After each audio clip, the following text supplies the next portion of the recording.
Au sujet de la deuxième partie, les relations entre hommes et femmes, si on continue sur la volée de la première partie, la volée dans tous les sens, on peut-tu parler l'incarnation d'un esprit dans un corps d'homme puis dans un corps de femme, il y a effectivement une différence, en tout cas corporelle, c'est sûr, de fonction également. Vous en avez déjà parlé, comme quoi l'homme, exemple, son karma, c'était le travail, la femme, l'amour. Mais est-ce qu'on pourrait aller plus loin et puis poser la question, Bernard, à savoir, est-ce qu'on a une responsabilité en tant qu'homme vis-à-vis de la femme et est-ce que la femme a une responsabilité dans le développement de l'homme? T'sais, est-ce qu'il y a une responsabilité en tant qu'esprit incarné? Ah. Avant de répondre à votre question, là, si on étudiait le couple, parce que c'est fondamental à la vie, le couple, on pourrait étudier le couple pendant 10 ans. On n'aurait même pas fini par l'encore. Il y a bien des choses dans le couple, il faut parler pour le savoir. Moi, je ne peux pas penser à ça, là, comme ça, on the spot. Mais la seule chose, j'ai pas d'objection à parler du couple avec vous autres en public. Par contre, pour me laisser aller là, dans l'étude du couple, il va falloir que le monde n'interprète pas ce que je dis. Parce qu'il y a des choses qui sont très, très subtiles dans le couple. Puis si vous interprétez ce que je dis, ben à ce moment-là, mais je vais être restreint psychiquement à parler. Je vous donne qu'un exemple. Je vous donne un exemple. Bon. Puis après ça, je réponds à votre question. Okay. Je peux dire, bon, ben, moi et ma femme, on est libre. Mais dans votre condition psychologique, si vous m'entendez dire, moi et ma femme, on est libre, vous pouvez pas dire, bon, ben, Bernard Montréal, il dit, ben, que sa femme est libre, lui est libre, ça veut dire que elle peut sortir à gauche par droite, puis lui, il peut sortir à gauche par droite. C'est pas ça que ça veut dire quand je dis que moi et ma femme, on est libre. Ouais. Quand je dis que moi et ma femme, on est libre, je dis que moi et ma femme, on est libre dans le mental, dans le sens qu'on n'a pas, on n'est pas lié à une programmation astrale à travers notre émotivité. Fait qu'on est libre. Fait que si vous m'interprétez mal, puis vous arrivez en public, ensuite vous écrivez des livres, puis vous donnez des conférences, puis que ça revient à mes oreilles que j'ai dit que à ce moment-là, c'est pour ça que j'aime pas ça parler du couple. Dans le fond, j'aime ça parler du couple, parce que parler du couple, pour moi, c'est une découverte qui, moi, je le comprends, le couple par vibration, au niveau d'une synthèse. Mais pour en parler là, au niveau analytique, là, parler dans toutes les confins d'expérience humaine de votre couple, j'aimerais ça le faire en public. Mais je ne veux pas être victime de ce que vous pensez, de ce que j'ai dit. Sans ça, ben, je peux facilement créer un désordre abominable dans votre vie. Puis il y a un niveau d'interprétation. Il y a un niveau d'interprétation psychologique que vous ne pouvez pas faire par rapport à une personne qui est fondamentalement occulte comme moi, totalement mentale. Sans ça, vous allez tirer des conclusions qui sont totalement aberrantes, qui vont mener dans l'erreur.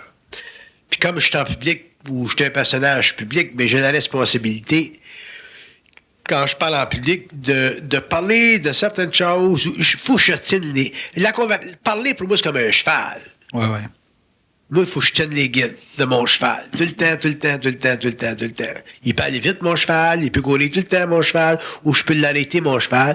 Si je sais que le public, dans un certain temps, ne peut pas comprendre ce que je dis occultement, parce que le public n'a pas assez de conscience vibratoire, puis il y a trop de conscience psychologique. Okay. Fait qu'il faut que je protège le public, puis en même temps, il faut que je protège ma réputation. Ma réputation, ça veut dire comment est-ce que j'apparais dans le public en parlant. Fait que c'est là l'affaire du couple. Sans ça, j'ai pas l'objection de parler du couple, puis je peux vous sortir des choses qu'on découvrira comme étant fondamentales avec l'évolution de l'homme. Mais je ne veux pas être victime de ce que je dis parce que vous autres, vous n'êtes pas capable d'interpréter ce que je dis comme du monde parce que vous avez trop d'émotions mentales. C'est là la condition. OK. C'est comme parler de religion. Je suis capable de parler de religion, mais il faut que vous me preniez objectivement. Je peux quand même parler de n'importe quoi, mais prenez-moi objectivement. Sans ça, ben, vous allez interpréter ce que je dis, puis à ce moment-là, ben... allez. Okay. Donc, est-ce que l'homme a une responsabilité vis-à-vis de la femme, puis est-ce que la femme a une responsabilité vis-à-vis de l'homme, de par son incarnation? Là, on rentre dans la soupe chaude. S'il y a des féministes dans la salle, tu ne seras pas content.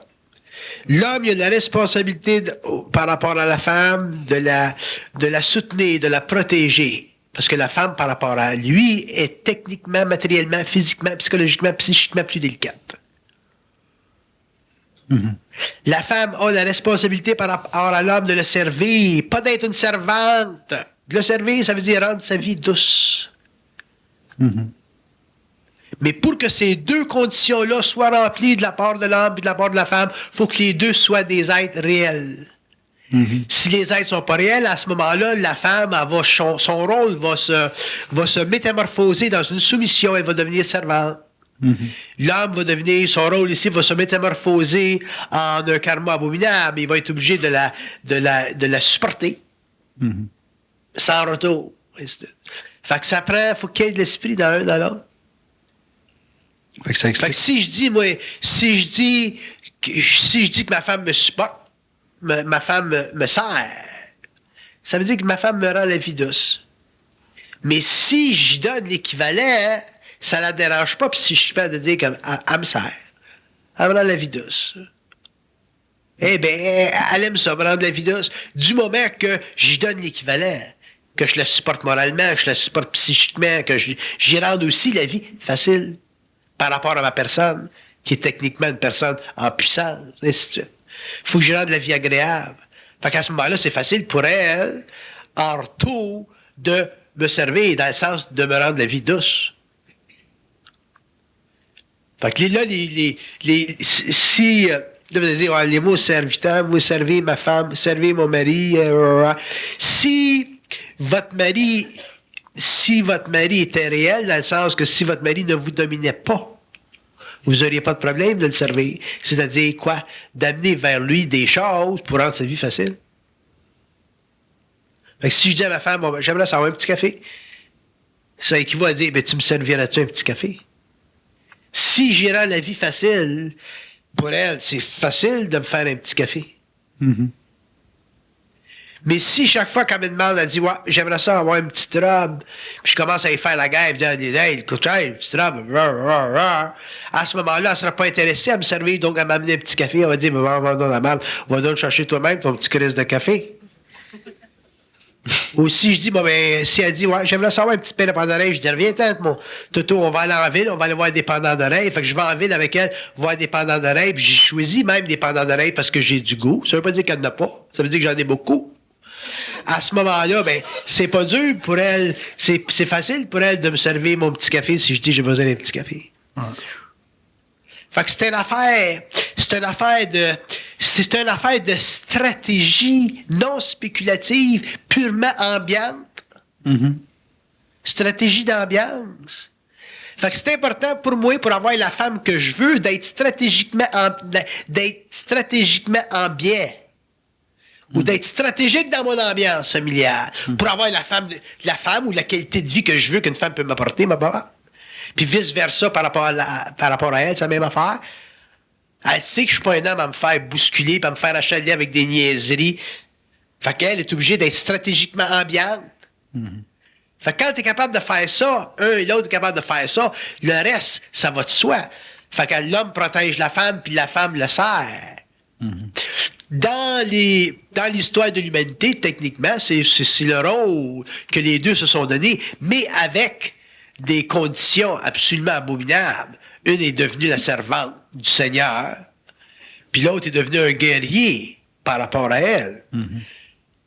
Fait que c'est ça qu'on a vécu pendant l'évolution. Fait que la femme a perdu son identité, l'homme est devenu un monstre.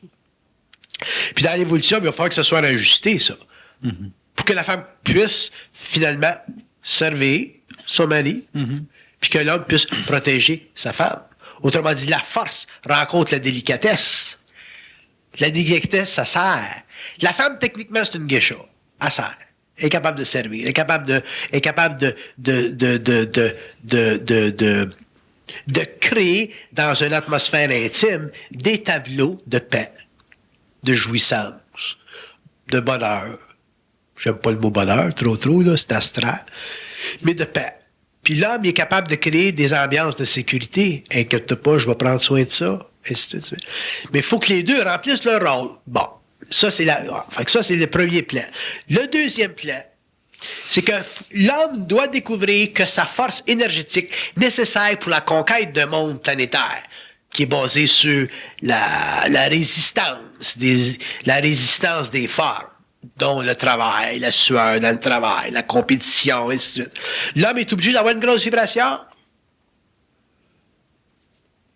Mais il faut qu'il soit capable de contrôler sa grosse vibration si la femme, à cause de sa délicate nature, il dit, c'est too much ta grosse vibration. Mm-hmm. Ta grosse vibration, c'est pour le travail, mais dans la maison, faut pas que tu fractures les terres. Mm-hmm. Si l'homme n'est pas capable de contrôler sa grosse vibration de guerrier, de conquête, de conquérant, ainsi de suite, ou de travailleur dans le monde, à ce moment-là, éventuellement, la femme qui est techniquement délicate, elle va se fracturer. Son système nerveux va casser, va se briser, va s'effriter. Elle n'est pas faite pour la guerre. Elle est faite pour la paix.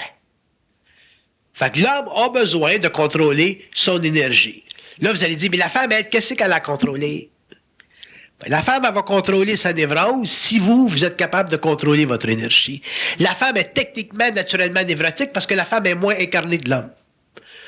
Pourquoi est-ce qu'une femme, c'est fébrile, une femme, c'est sensible? Parce qu'une femme, c'est moins incarné. Son aura sort du corps matériel. Tandis que l'homme est réellement incarné. Il est 2 pieds dans la matière. Fait que si la femme est moins incarnée, donc plus subtile, plus transcendante, il faut que l'homme soit capable de la protéger. À ce moment-là, elle va cesser d'être névrotique. Mm-hmm. Puis névrotique, si on le regarde sur le plan occulte, ça veut dire quoi? Ça veut dire que la femme, elle accède à des perceptions qui font partie de sa relation avec la mort. Une femme, sur le plan matériel, c'est un petit peu un ami de la mort. Elle amène du monde de la mort, elle amène de l'invisible, des perceptions que l'homme, lui, ne connaît pas parce qu'il est réellement dans le monde des vivants. Dans le monde, dans l'incarnation. Mm-hmm. Une femme, ça a une doigté psychique que l'homme n'a pas. Si l'homme est capable de ne pas fracturer son état mental, puis s'il est capable de protéger sa conscience émotive, à ce moment-là, la femme devient un atout extraordinaire, même étrange pour l'homme. Parce qu'elle n'a pas besoin, la femme, d'analyse complexe pour comprendre la subtilité de la vie. Mm-hmm. Elle n'a pas besoin d'une analyse complète puis très définie pour avoir une réponse à une structure complexe qui fait partie du cérébral de l'homme. Parce qu'elle a de l'intuition profonde qui fait partie de sa névrose.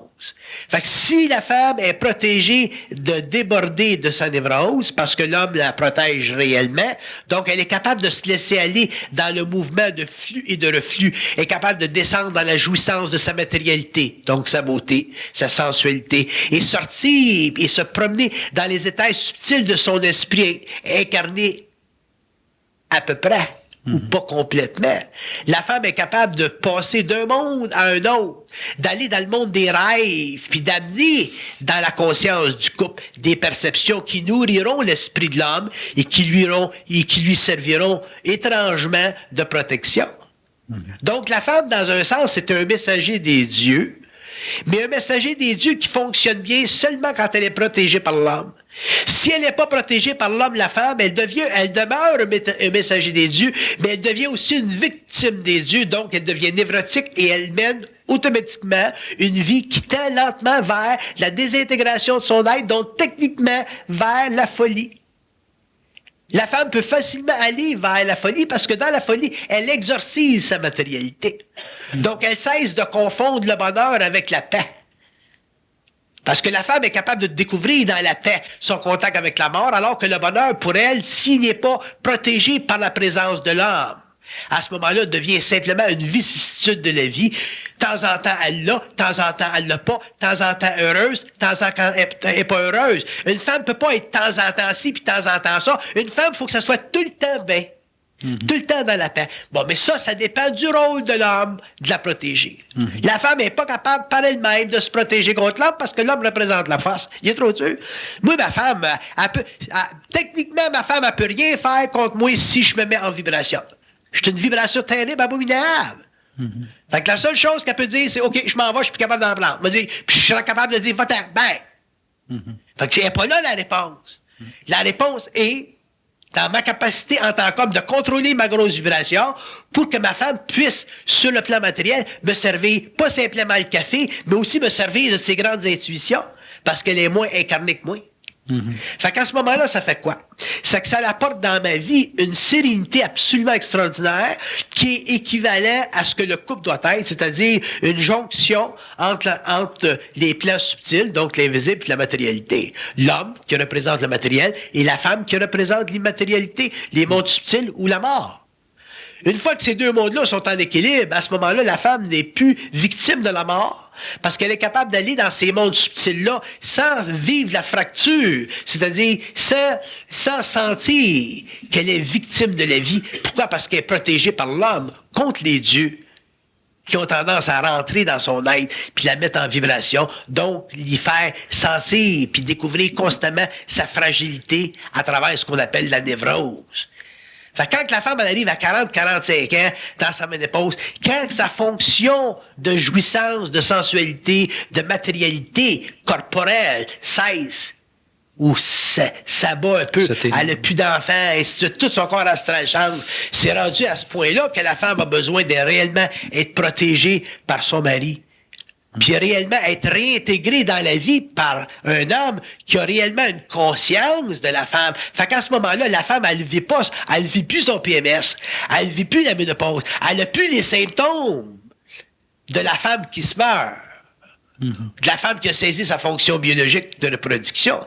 Elle continue simplement sa vie à un autre niveau, même à un point où elle est capable de redevenir créative à un autre niveau, sortir du plan biologique de la créativité pour entrer dans le plan mental de la créativité au niveau d'un job de travail quelconque. Fait que ça continue à vivre, elle arrête de dépérir rapidement. Mais il faut qu'elle soit supportée par l'homme. Donc, l'homme a un grand rôle par rapport à la femme, c'est celui de contrôler son énergie. Le rôle de la femme par rapport à l'homme, il découle.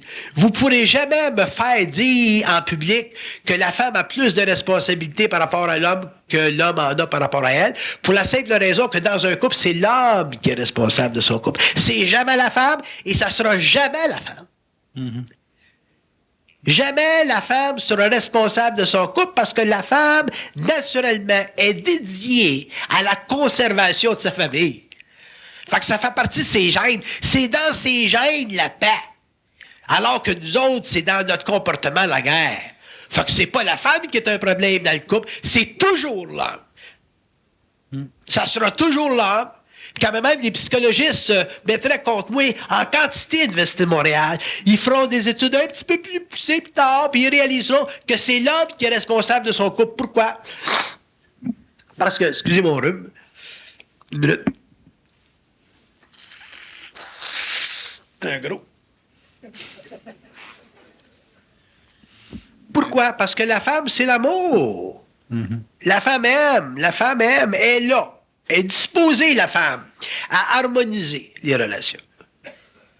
Dans la mesure où elle vit dans un environnement qui est disposé à la protéger contre la vie. Donc, le rôle de l'homme sur la terre, c'est de protéger sa femme contre la vie, contre les forces de vie, contre les oppositions, à n'importe quel niveau. Qu'est-ce qu'on fait avec les femmes qui... Je parle du principe. OK. Si vous rentrez dans des détails orduriers, ça me sert à rien. Okay. Je parle des principes. Les principes sont bons pour tous les hommes, sont bons pour toutes les femmes. C'est les principes qui m'intéressent, c'est pas les variations de thèmes. Le principe fondamental des titres, c'est ça. Puis il n'y a pas de femme dans la salle qui ne sera pas d'accord avec ces principes-là parce que ça fait partie de la nature de leur conscience. Puis les hommes un petit peu intelligents, qui ont un petit peu de conscience, vont voir que ils vont être amenés à dire ouais, ça a de l'allure, ce qu'il dit. Mais c'est pas facile. Puis là, ils vont se retourner vers leur femme, ils vont dire, ouais, tabarnak, c'est pas facile parce que ma femme est névrosée. À ce moment-là, je vais dire, mais regardez-vous le nombril, puis amenez-la à ce que sa névrose ne déborde pas. Fait que protégez-la, parce qu'elle ne sera pas névrosée. La mystique de la femme, ça existe. Il y a une mystique dans la femme. Il y a un facteur d'incompréhension dans la femme. Il y a un facteur de sauvagerie civilisée dans la femme. Les Grecs ont jamais compris ça, la femme. Les Anciens ont jamais compris ça, la femme. La femme, c'est un être qui ne se comprend pas, mais c'est un être qui se perçoit. Tu essaies de comprendre une femme, oublie ça. Ma femme, c'est une Sagittaire, c'est l'ordre. Moi, l'ordre puis le désordre, je fonctionne aussi bien dans les deux. Ça me dérange pas. Fait que s'il y a des boîtes empilées chez nous dans la cuisine, je vais piler par-dessus, je vais m'écraser avec là. Tu sais, je vais m'arranger, puis je suis capable de te parler en même temps. Je suis capable de faire bien l'affaire. Ça me dérange pas, le désordre. Ma femme, aussitôt qu'il y a une pluie de banane, elle va piler dessus, puis elle va se casser le bras. Tu sais. Fait qu'elle a besoin de l'ordre. Mais c'est un niveau d'ordre qui est intégré parce qu'à cause de sa conscience. Mais si moi j'essaie de comprendre son ordre, puis rationaliser son ordre, puis je vais capoter parce que son ordre est too much pour moi. Fait que qu'est-ce qu'il me reste à faire? Il me reste simplement à bénéficier de son ordre. Mais pour ça, il faut que je sois capable d'admettre qu'elle est intelligente dans son ordre, qu'elle met de l'ordre dans ma vie.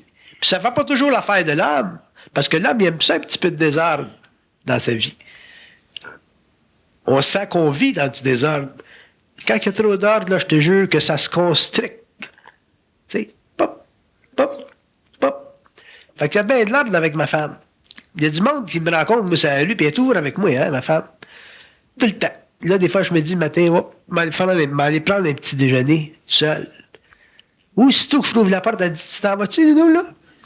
Je suis même pas capable de partir sans qu'elle écoute la crise de porte qui se rouvre. Là, je dis, je m'en vais en ville prendre un petit déjeuner. Puis là, elle dit, ouais, j'irai bien. Puis là, c'est comme je pourrais dire, bon, ben, laisse-moi donc y aller tout seul. T'sais, parce que je veux lire mon journal. Mais je suis tellement intégré avec elle que ça dit, ouais, je me lève là. Ah, là, elle vient d'amener une grosse vibration, puis je suis content. Elle vient avec moi, je ne fais pas tout seul. Fait que là, elle devient plus importante que mon journal tout d'un coup. C'est intéressant. C'est vrai que. Tu sais. Mais il va falloir que l'homme réellement aime sa femme pour avoir ça. Puis c'est pas aimé comme on aime. L'évolution n'a pas aimé. Pas plus que les hommes ont compris le principe de l'amour christique. Pas plus que les hommes ont aimé les femmes dans l'évolution. Mais dans l'évolution, l'homme va apprendre à aimer la femme, puis c'est bien particulier aimer une femme. Puis c'est pas comme on pense. Savez-vous que je vous écoute parler, c'est super facile de vivre à deux. C'est super facile. C'est super facile. C'est facile. C'est super facile. Puis autant c'est super facile, autant c'est super difficile. Non, c'est dur de commencer comme il faut. C'est dur de commencer comme il faut, puis c'est-tu pourquoi? C'est dur de commencer comme il faut parce qu'il n'y a personne qui nous a dit comment. Il n'y a personne qui nous a dit comment. C'est pas des chanteuses à la télévision. Non, non, non. C'est pas des gens qui chantent des chansons. C'est pas des livres d'Arlequin. C'est pas dans la Bible. C'est pas dans Victor Hugo. C'est pas parmi les prêtres. C'est pas dans la religion. C'est des nouvelles connaissances. On a besoin d'une nouvelle connaissance. On a besoin d'une nouvelle science du couple. Mais on va avoir une nouvelle science du couple quand on va avoir une science de l'esprit. Il faut que l'esprit descende. Il faut que l'esprit descende. Il faut que la lumière descende. Il faut que ça passe à travers l'âme. Autrement dit, il faut que ça passe à travers la mémoire, cette affaire-là. Fait que quand ça passe à travers la mémoire, ça établit totalement une nouvelle sorte de territorialité. C'est vrai. Totalement. Qu'est-ce qui fait que les hommes aujourd'hui, en tout cas ça c'est la plainte de bien des femmes, que les hommes ne prennent plus leurs responsabilités comme avant? On voit un paquet de femmes célibataires qui se plaignent que les hommes ne s'engagent pas ou que s'ils s'engagent, ils ne prennent pas leurs responsabilités. Ou il y a peut-être trop de femmes qui veulent se faire vivre puis pas remplir une part du contrat. Je ne sais pas trop, là, mais qu'est-ce qui fait que les hommes aujourd'hui beaucoup d'hommes ne prennent plus leurs responsabilités comme avant? Il faut que l'homme et la femme transcendent leur conscience évolutive. Si tu transcendes ta conscience évolutive, à ce moment-là, tu n'en as plus de problème de même. Puis transcender sa conscience évolutive, ça veut dire être réel. Pourquoi est-ce qu'on s'en donne bien, nous deux? Parce qu'on est réel. Il y a un degré de réalité que vous avez dans votre conscience, puis il y a un degré de réalité que j'ai dans la mienne, de sorte que c'est facile pour nous autres de nous entendre. Il n'y a pas le problème de Bernard de Montréal là, qui domine l'intervieweur, puis l'intervieweur qui se sent dominé par Bernard de Montréal. Ça n'existe pas. C'est un échange d'énergie, un respect de l'esprit de l'autre. C'est la même chose au niveau de l'homme et de la femme. Faut que les êtres soient capables finalement de comprendre qu'ils doivent être réels par rapport à l'autre. Puis être réel par rapport à l'autre, ça veut dire qu'il faut que tu changes en toi ce qui fait souffrir l'autre.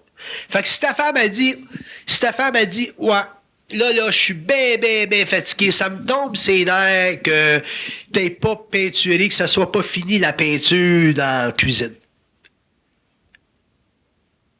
Mais il faut que tu comprennes que ça y tombe ses nerfs. Elle te parle pas pour rien, ça y tombe ses nerfs. Que toi, ça te tombe pas ses nerfs, t'es un lion. Mm-hmm. Mais elle, ça y tombe ses nerfs que ça fait 3 ans que la porte d'armoire n'est pas peinturée. Puis chaque fois que la belle-mère vient, elle dit, t'as pas fini, ton mari n'est pas peinturé à la porte d'armoire encore. Hein? T'sais, la belle-mère, elle voit toujours, tout est psychique dans la vie. Elle va toujours voir la crotte en dessous du tapis que le chat a laissé la semaine passée. T'sais. Elle va piler dessus, elle va le sentir. La belle-mère est psychique, même ça ne sait pas. Fait que si le gars n'est pas capable de prendre ça au sérieux, puis finalement, elle a réglé la crise d'affaires de porte, mais la femme, elle reste dans sa névrose, puis elle va devenir encore plus un peu un jour, elle va l'arracher à la porte. Faut que ce soit l'homme qui se change. Ça veut dire qu'il faut qu'il soit capable, lui, de transcender son immobilité. On est immobile par rapport à la femme. Mm-hmm. Ça nous prend un gros choc. Le seul temps qu'on devient mobile, là, puis on devient instantanément, là, quasiment gazeux, c'est quand elle nous crisse là. Quand la femme, elle te crisse là, ou quand un jour, tu t'aperçois qu'elle s'est faite réellement un chum. Tu penses pas que ta femme va se faire un chum. Ça, c'est bon pour toi. Mais un jour, elle se fait un chum, puis il est 2 pouces plus grand que toi. C'est là que tu deviens gazeux. Pepsi. Whatever. Ça veut dire, Bernard, que c'est très bon que les gens soient pas sûrs de leur couple à long terme. Ça leur permet d'être gazeux longtemps. Non. C'est très mauvais que les gens soient pas sûrs de leur couple à long terme. Qu'est-ce que vous avez dit? Ça, là. Qu'est-ce qu'il faut que je comprenne comme faut? C'est très bon que les gens soient pas sûrs. Vous dites que l'homme, il faut qu'il soit un peu plus gazeux. C'est très mauvais. D'ailleurs, ça fait partie des symptômes de la conscience de la 5e race racine de ne pas être sûr de votre couple. Ouais. Puis ça, c'est les souffrances de l'homme, c'est les souffrances de la femme. Tu vis avec une femme, t'es pas sûr qu'elle va... T'es pas sûr. T'as toujours cette petite affaire-là dans la tête. C'est abominable, ça. C'est réellement joué dans c'est des jeux d'âme, ça. Ouais. C'est de l'âme, c'est de l'astral qui crée ça, cette insécurité-là. C'est fatigant, ça. Ça fait pas partie de l'esprit, ça. Penses-tu que moi, j'ai même l'idée, le moindre doute que ma femme me crissera là? Non! Ben, je sais que ma femme me crissera là si je suis pas capable de la protéger de ma grosse vibration. Là, elle me crissera là. Fait que c'est réellement ça vient réellement de moi, ça dépend de moi que ma femme reste avec moi. Puis si les hommes si les hommes jouent leur rôle d'homme conscient, les femmes resteraient avec eux autres, il n'y aura pas de problème. C'est parce que la femme n'est pas sûre que l'homme est capable de remplir son rôle d'être planétaire. Elle n'est pas sûre. Je peux-tu essayer de défendre l'homme un petit peu? Je sais que je vais perdre d'avance, mais je vais faire un effort. J'ai pas de préférence pour la femme ou pour l'homme. J'explique simplement la femme, souvent, beaucoup, parce que la femme a été réellement victime de l'homme. Mm-hmm. Bon, on part de là. Okay. La femme a été victime de l'homme. Serait-tu des instincts occultes de vengeance qui planent dans le cerveau gazeux de la femme? Non. Non? Non. Non, la femme, c'est pas un être de vengeance. La femme, elle se venge par réaction, mais naturellement, c'est pas un être de vengeance. La femme, c'est un être de confiance. Mais il faut que l'homme soit intelligent. OK.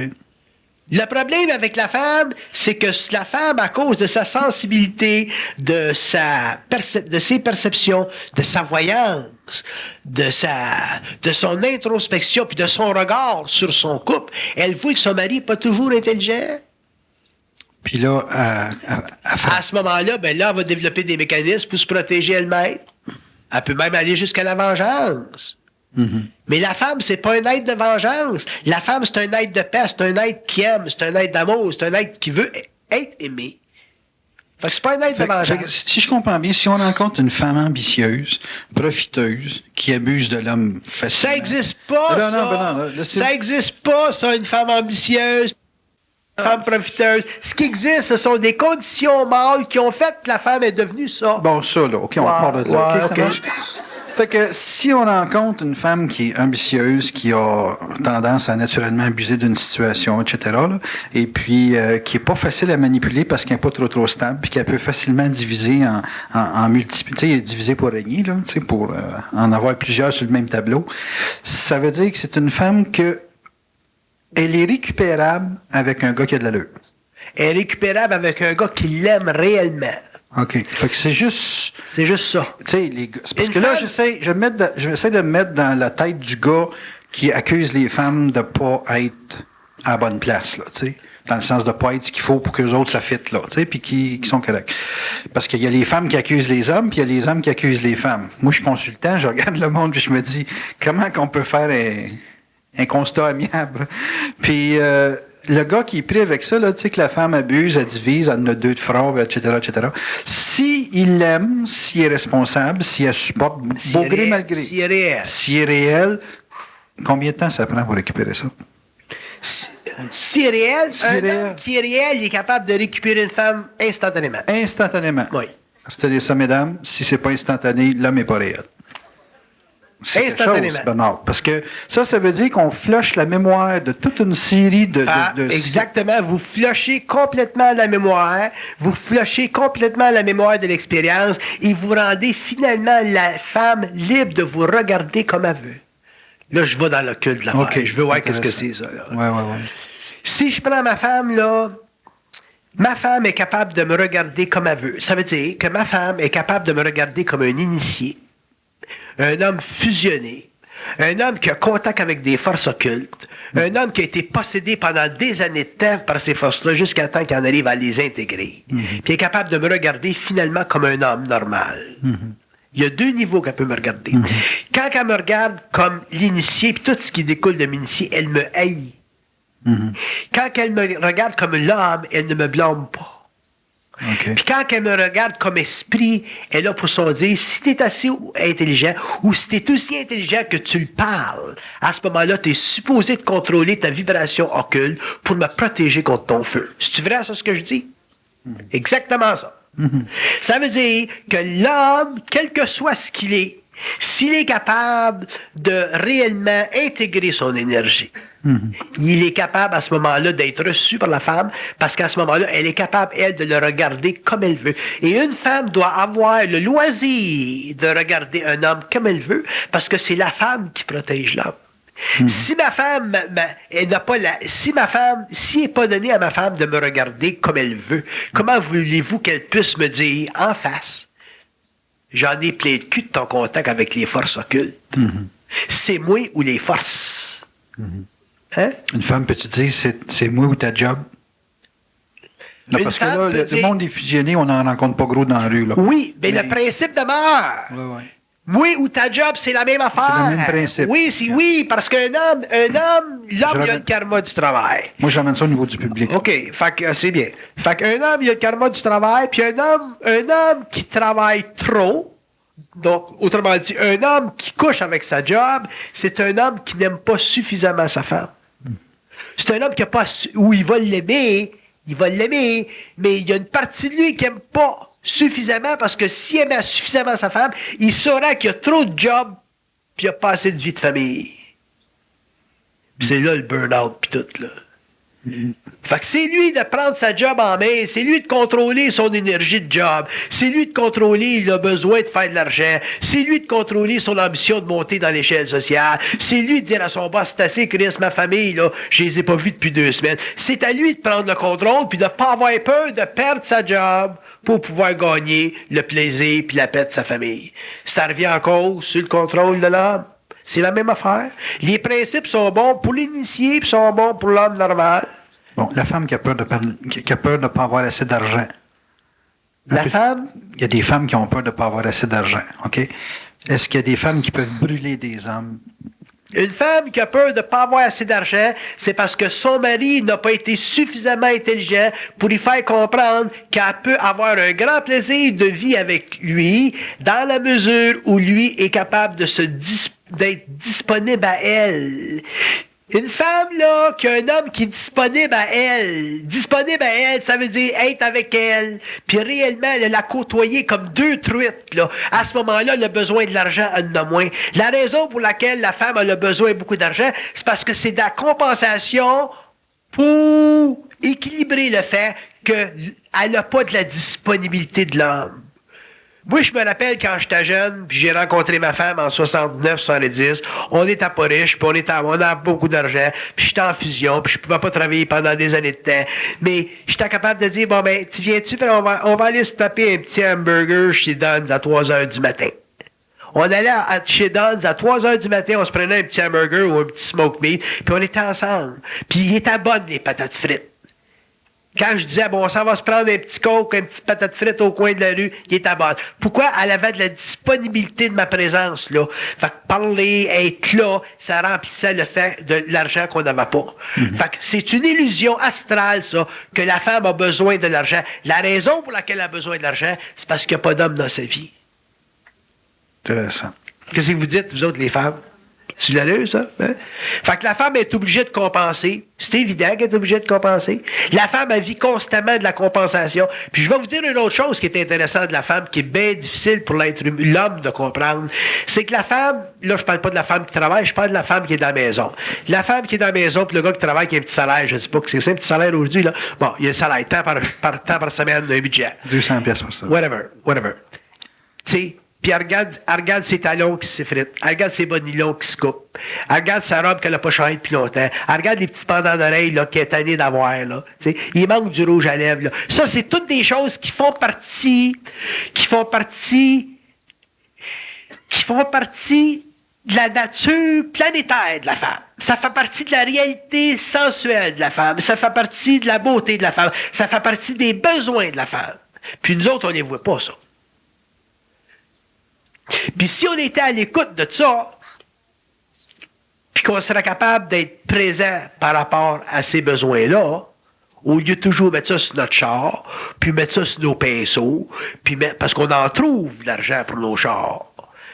Mais prendre un petit peu du recul ou se retourner de bord, puis regarder ce que la femme a de besoin, des petites choses qui sont niaiseuses pour nous autres. La femme, elle n'en a pas besoin, elle ne fera pas la crise de la crise de l'argent. Mm-hmm. Pourquoi est-ce que ma femme ne m'achale pas, moi, au niveau du linge, puis au niveau de ci, puis de l'argent? Pourquoi? Parce que si elle a besoin de quelque chose, je suis là.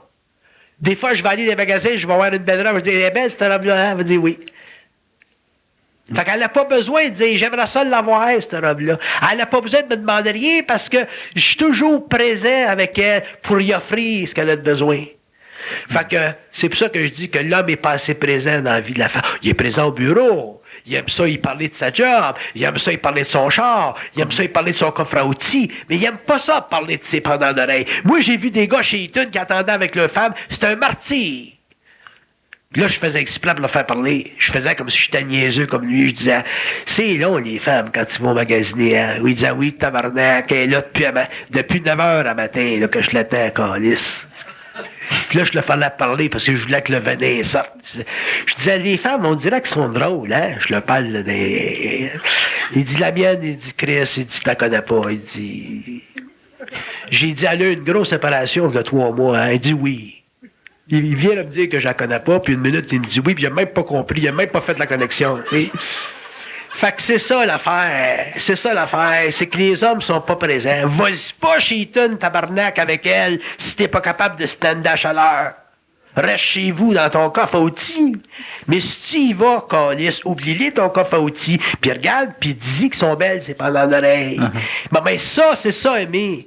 Fait que vous autres, vous parlez toujours votre crise de gros amour de marde, site, là, qui est chanté des chansons, par toute la crise de gang de Radio-Canada, là, mais vous êtes pas capable de réellement aimer, c'est-à-dire qu'au niveau de l'esprit, vous êtes pas capable de confondre votre personnalité pour entrer dans votre personne. Si vous rentriez dans votre personne, ça serait facile d'aller au magasin avec votre femme. Pourquoi? Parce qu'elle s'en va là pour se mettre belle pour elle, pour créer une ambiance pour vous. Hein?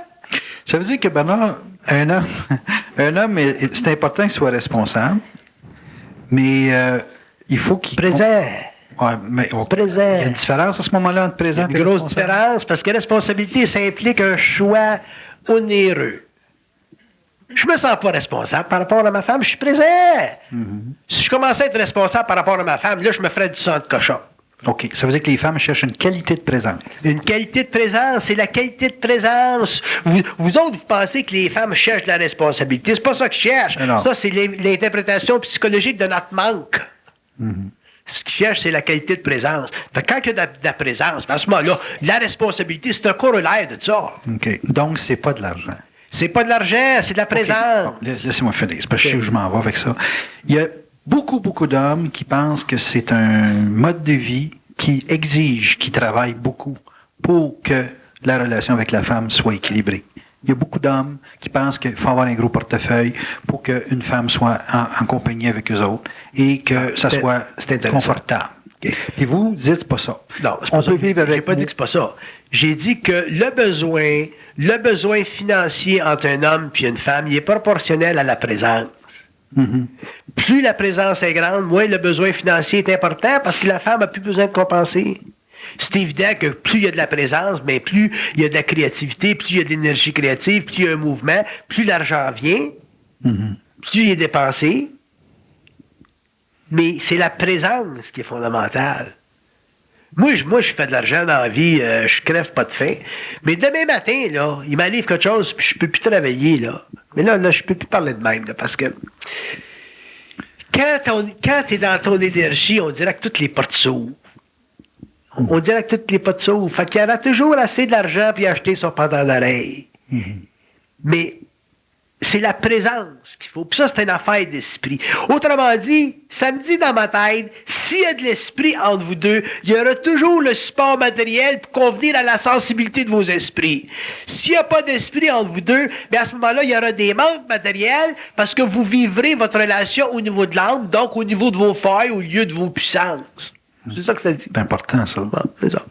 Ça veut dire qu'une relation d'esprit entre deux individus, ça fait abstraction de certaines périodes de la vie où il y a des manques. C'est ça. Puis que ces manques-là peuvent servir comme test pour la relation d'esprit. Oui, parce qu'ils vont permettre à deux esprits de grandir avec rien. Il faut que tu puisses grandir avec rien pour découvrir ensuite, plus tard, que tu as tout.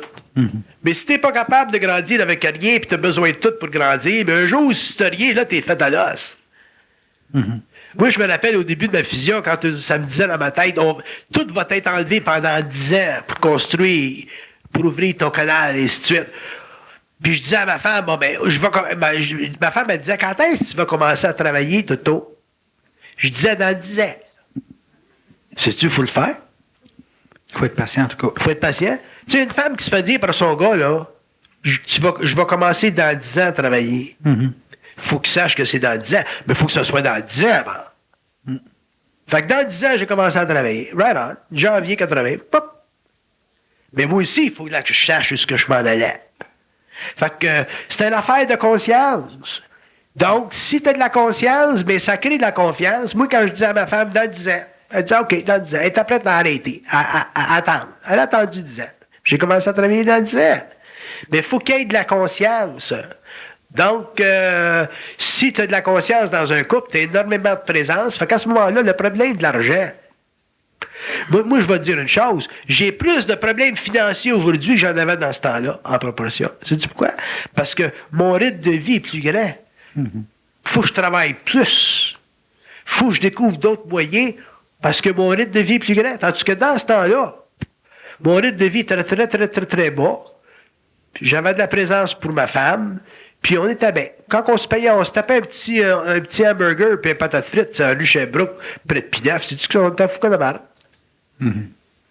T'es content? Bon, question. Puis aujourd'hui, bien, c'est plus des patates frites puis des hamburgers qu'on se tape, là. On peut se taper quasiment n'importe quoi, mais là, t'es rendu à une autre échelle, puis il en manque tout le temps. Puis il en manque tout le temps, parce que le monde, éventuellement, il est plus proche de toi. Là, tu peux voyager, tu peux aller en Italie, tu peux aller en Europe, tu peux... Fait qu'à ce moment-là, le manque est bien plus grand quand tu as de l'argent que quand tu n'as pas. Ça veut dire, est-ce que ça veut dire que la présence a été... Je ne parle pas de votre cas, là, mais... Bon, attends, je vais refaire ma question, parce que je sens que... Est-ce qu'une femme qui a connu beaucoup, ou un homme qui a connu beaucoup en termes de finances, peut avoir de la difficulté à, je dirais, entre guillemets, se contenter de la présence de l'autre? On n'a rien d'envie. Intimez-vous, là. Les gens sont... Intimez-vous que, dans votre question, que un homme et une femme qui ont eu beaucoup, puis un jour, ils n'ont plus rien, qui pourraient se contenter de... Non, quelqu'un qui a eu beaucoup d'envie, qui a connu la richesse, qui a connu un malaise financier, est-ce que c'est plus difficile de contacter quelqu'un pour sa présence?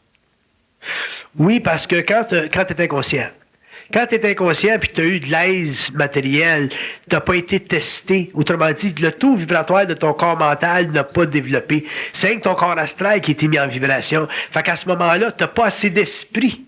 Tu as beaucoup d'âme, tu as beaucoup d'animalité, mais tu n'as pas assez d'esprit. Puis à ce moment-là, ben, si ça va être difficile, si jamais tu perds ce support matériel-là pour avoir de la présence, parce que la présence, c'est le résultat de la transmutation des corps. Ce n'est pas simplement le résultat de l'abondance matérielle qui vient vers ta personne à cause d'une programmation particulière. Il y a des gens qui ont de l'argent dans la vie, mais ça fait partie de leur programmation. Mm-hmm. Un jour, ils peuvent le perdre, puis ça fait partie de leur programmation. Il y a des gens qui ont de l'argent et ne sont pas heureux, ça fait partie de leur programmation. Tandis qu'un homme qui est conscient, dont les corps subtils ont été constamment transmutés, il vient à un point dans la vie où tout ce qui existe, que ce soit la matérialité, la beauté, tout ce qui fait partie de la conscience de la Terre ou de l'expérience de la Terre, fait partie de sa richesse. Donc, à ce moment-là, c'est nécessaire pour lui, à un certain moment donné, d'avoir tout, parce qu'il a tout donné. C'est nécessaire pour lui d'avoir tout parce qu'il a besoin d'un haut niveau de beauté dans sa vie, dans son expérience. Puis l'argent permet d'avoir de la beauté. L'argent te permet d'avoir des beaux meubles chez vous. L'argent permet d'avoir une maison comme du monde chez vous. L'argent te permet d'avoir des choses chez vous que quand tu es conscient, tu es capable de réellement apprécier, alors que quand tu es inconscient, ça fait simplement partie des choses que la vie t'a douées, ce qui est une grosse illusion. Puis si tu le perds, tu peux vivre un choc. Mm-hmm.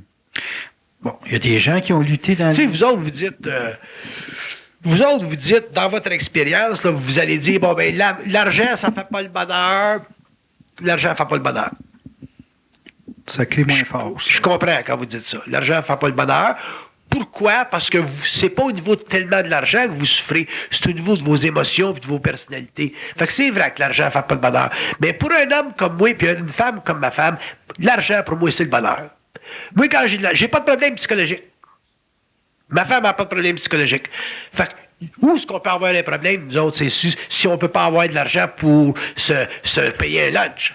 Fait que, pour moi, l'argent, c'est le bonheur. Mm-hmm. Tandis que pour l'être inconscient, l'argent, c'est pas le bonheur, parce qu'il y a quelque chose à régler avant. La présence. Il y a l'affaire de la présence à régler. Mais une fois qu'il a réglé ça, cette affaire-là, l'argent, c'est le bonheur. C'est-à-dire que l'argent, c'est l'écu d'échange, c'est le matériel sur la Terre qui te permet d'aller en vacances, finalement, d'aller en voyage, aller voir des belles choses. Je regardais un film hier à la télévision, là. Puis c'est une drôle de coïncidence parce que c'était un film qui se passait en Italie. Puis il montrait dans le film des beaux hôtels en Italie que justement j'ai vu quand j'étais allé en Italie cet été-là. T'sais. Ben, si j'avais pas eu d'argent, j'aurais pas pu goûter à ça. Puis avec mon niveau de sensibilité, ça fait partie du repos de mon esprit de voir des belles choses. Fait que pour moi, avoir de l'argent, c'est important. C'est pour ça que la pauvreté pour un homme conscient, la pauvreté, anyway, c'est anti-intelligence. La pauvreté, c'est totalement astral. Donc, pour moi, je peux pas regarder la pauvreté ou le manque chez l'homme comme étant un état de conscience qui privilège la spiritualité. Pour moi, la pauvreté, c'est aberrant. La pauvreté, c'est anti-homme. Puis la pauvreté, c'est anti-lumière. Mm-hmm. Fait que quand tu deviens conscient, un jour, faut que ta lumière puisse te donner un peu d'abondance. Sans ça, ça sera pas de la lumière, ça sera de l'astralité, ça sera de la confusion dans l'esprit. L'esprit est anti-pauvreté. Fait que ça va loin, l'affaire de la réalité de l'homme par rapport à la femme en fonction de certains besoins de base qui sont fondamentalement connectés à ce que vous appelez l'argent. Mm-hmm. Est-ce que riche sans présence, c'est être aussi pauvre? Riche sans présence, c'est d'être aussi pauvre parce que tu fondes toute ta conscience sur ta richesse. Puis être pauvre sans présence, ben c'est aussi abrutissant parce que t'es pas capable de rien faire. Il y a des gens, c'est plein de gens dans le monde là, qui ont des idées, là, qui aimeraient ça. Il y a du monde qui ont du génie, ils ont des idées, là, flash. J'aimerais ça faire ça. Ils connaissent pas personne, ils sont pas capables d'aller à la banque pour dire, bon ben, pourriez-vous me prêter 50 000 piastres? J'ai une bonne idée là, pour faire telle chose. La banque, elle va dire, ben, vous avez pas de background, vous avez rien. Tandis que le gars riche, lui, c'est facile. Il va à la banque, puis il a de l'argent. Par contre, il n'est pas heureux. Par contre, il va fourrer son compétiteur. Fait que ça revient toujours à la même affaire. Que tu sois riche, que tu sois pauvre. Tu es toujours dans un contrat karmique avec la vie. Il faut que ça casse un jour. Fait qu'il faut que l'homme riche soit capable de devenir généreux. Il faut que l'homme pauvre soit capable d'attendre que la vie se pète, s'ouvre en lui. Puis ça va se faire quand il va avoir totalement confiance en lui-même. Un homme qui aura réellement confiance en lui-même, qui aura des bonnes idées, il sera capable de savoir que dans un certain temps, ça va dépanner l'affaire. Mais la vie, elle va toujours cacher le temps. Elle va cacher le timing de l'affaire. C'est une illusion de penser que l'homme est impuissant, mais c'est réel de savoir que l'homme l'est. Mais de la confiance avec la présence, ça doit être plus facile à aller chercher. La confiance avec la présence, la confiance dans... Qu'est-ce que vous voulez dire confiance? Quand on a de la présence de quelqu'un, ça doit être plus facile de passer des bouts difficiles. Quand on a de la présence de quelqu'un, on a un support psychologique temporaire qui dure pendant un certain temps. Mais il faut qu'il y ait une réalité. Tu sais, à n'importe quel niveau, il faut que tu sois réel. Ben là, on parle de présence, c'est réel. C'est de la réelle. S'il y a de la présence, c'est de la réalité. Réel, ouais. C'est comme une banque qui te finance, avoir de la présence. Oui. On est d'accord là-dessus. Oui. C'est quoi de la présence? De la présence, c'est la capacité d'un être de réellement pouvoir supporter les oppositions dans sa propre vie pour protéger l'autre contre son impuissance. Contre sa propre impuissance ou contre l'impuissance que l'autre vit? Contre l'impuissance que l'autre peut sentir de toi. De la présence. Moi, je vais donner un exemple. Là. La présence... Le gars, il est avec sa femme. Le gars est avec sa femme et il dit « Inquiète pas, we're gonna make it one day. On va le faire. On veut se construire une maison. On va s'en construire une maison un jour. Bon, mais ça, là, supposons qu'elle en veut une. Là. Ça, faut qu'il le ramène. Faut qu'il fasse savoir qu'un jour, ils vont en construire une maison. Ça fait partie de sa présence. Mais ça peut être des promesses, ça aussi. Ça peut être... Non, faut que ça soit d'autres choses que des sais-tu qu'est-ce que c'est une promesse? Une promesse, c'est une capacité de ne pas délivrer. C'est une capacité de ne pas délivrer. Ouais. Une promesse, c'est une capacité de ne pas délivrer. Alors que la science intérieure, c'est de la vision. Moi, je disais dans le temps, en 1972, un jour, je construirais un club privé dans le sud des Caraïbes. En 72, j'ai commencé à travailler sur ça en 86-87. En 72. Fait que c'était pas une promesse. C'était la vision intérieure. Ça fait partie du savoir intérieur. Fait que le gars, il dit à sa femme, un jour, on va en avoir une cabane. On va en avoir une cabane. Fait que la femme, elle va le sentir. C'est dans la vibration. Ça. Bon, ça, c'est de la présence. C'est de la présence. OK. Ouais. La présence, c'est comme une puissance d'engagement qu'on a pour solutionner ou éliminer un problème. La puissance, ouais, c'est ça. La puissance, c'est une présence d'engagement qu'on a. C'est ça que tu dis? Oui, ça ressemble. En tout cas, je ne me rappelle plus. Là. En tout cas, la présence, c'est une puissance d'engagement qu'on a qui nous permet de défier nos craintes. Donc, nos craintes étant les impressions qu'on a d'impuissance. C'est ça, une crainte. Une crainte, c'est une impression d'impuissance. Fait que si tu l'as réellement, cette présence-là, tu sais, les gens vont appeler ça des idées fixes. Les gens vont dire, moi, j'avais cette idée-là depuis des années, puis un jour, je l'ai faite. Bon, ben ça fait partie de la présence. Ça fait partie de la lumière dans l'âme. Puis ça défie la programmation évolutive. Ça défie le côté négatif, karmique, souffrant de la vie. Bon. Très fort, la présence. OK, Bernard. De la présence, on ne peut pas en avoir dans cette qualité-là avec beaucoup de gens. De la présence, on a ça avec des êtres qui sont totalement fiables. Parce que dans la fiabilité, quand un être est fiable, il se crée des ajustements d'aura. Puis dans des ajustements d'aura, il y a des perceptions subliminales qui font en sorte que toi, en tant qu'individu, tu vas comprendre l'autre sans parfaitement le saisir. La fiabilité, c'est totalement vibratoire. C'est réellement aurique. Ça sent. Fait que si la femme, elle sent ça, elle a la fiabilité quand son mari dit « On va s'en construire une maison. » un jour, inquiète pas. Ou vice-versa. À ce moment-là, il se crée il se bâtit dans les éthers de vie, il se bâtit les conditions pour ça. C'est toujours l'homme qui crée les probabilités. Alors que c'est l'homme aussi qui est victime des probabilités. La vie, on la crée selon ce qu'on est capable de vibrer en dedans, puis on la défait selon la crainte qu'on a de le faire. Tu sais, il y a des gens qui vont dire... La façon que je vous entends, là, c'est que l'homme, il faut qu'il soit fiable, mais si la femme, elle ne l'est pas nécessairement, c'est pas grave. Ah non. Faut que les deux soient fiables. Parce qu'il y a tellement fiables. d'affaires qui reposent ses La fiabilité, c'est l'équilibre de deux auras. Moi, si je dis à ma femme, je vais travailler dans 10 ans, faut qu'elle soit capable d'avoir de la fiabilité par rapport à moi. Faut qu'elle soit capable de stander 10 ans. Stand-moi 10 ans, puis je vais te délivrer. C'est ça de la fiabilité. Bon, ben, comment est-ce qu'elle va pouvoir savoir que, OK, 10 ans. Mais c'est au niveau RIC. C'est au niveau RIC. C'est là qu'on va aller chercher parce qu'il va avoir de la dissémination d'informations dans son psyché. À travers le rêve, à travers son inconscient. Elle va sentir quelque chose. Elle va sentir une force. Là, le mari va sentir une capacité d'être présent au lieu de sentir du découragement. Fait que c'est ça de la fiabilité. Ouais, OK. Deux auras, faut que ça se rencontre, faut que ça puisse s'interpréter mutuellement. Bon, le gars, est-ce qu'on peut dire que le gars qui s'engage à dire dans 10 ans, je vais délivrer, là? Tu peux pas t'engager. S'engager, c'est une promesse à faillite. C'est psychologique, non, s'engager. Je comprends. Mais c'est parce que c'est compliqué de vous dire quelque chose, là, tu sais, tu sais, quand tu dis à quelqu'un, dans 10 ans, c'est long pour moi, là. Dans 1 an, là, on va faire ça, OK? Bon, dans 1 an, on va faire ça. L'autre, il attend après ça, là. Tu sais, toi, t'es au bat. L'autre, il regarde la partie. Ouais, mais tu peux pas t'engager. Moi, quand j'ai dit à ma femme, dans 10 ans, je vais travailler, je m'ai pas engagé à travailler dans 10 ans. Qu'est-ce qui s'est passé? Je m'étais engagé à attendre 10 ans pour travailler.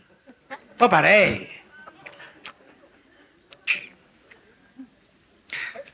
Pas pareil. C'est pas la même vibration.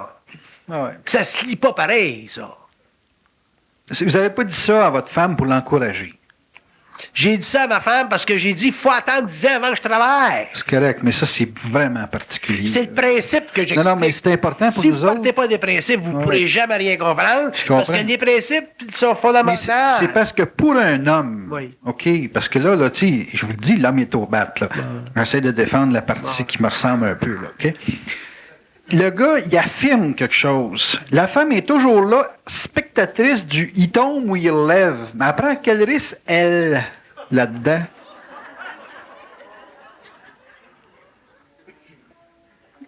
J'explique le principe. Non, mais c'est important, Bernard. Vous n'allez pas me faire parler comme vous parlez quand vous parlez à vos femmes. J'explique le principe que quand tu peux pas... Je parle de conscience mentale. Ouais. Tu sais, je parle pas d'état psychologique et de personnalité.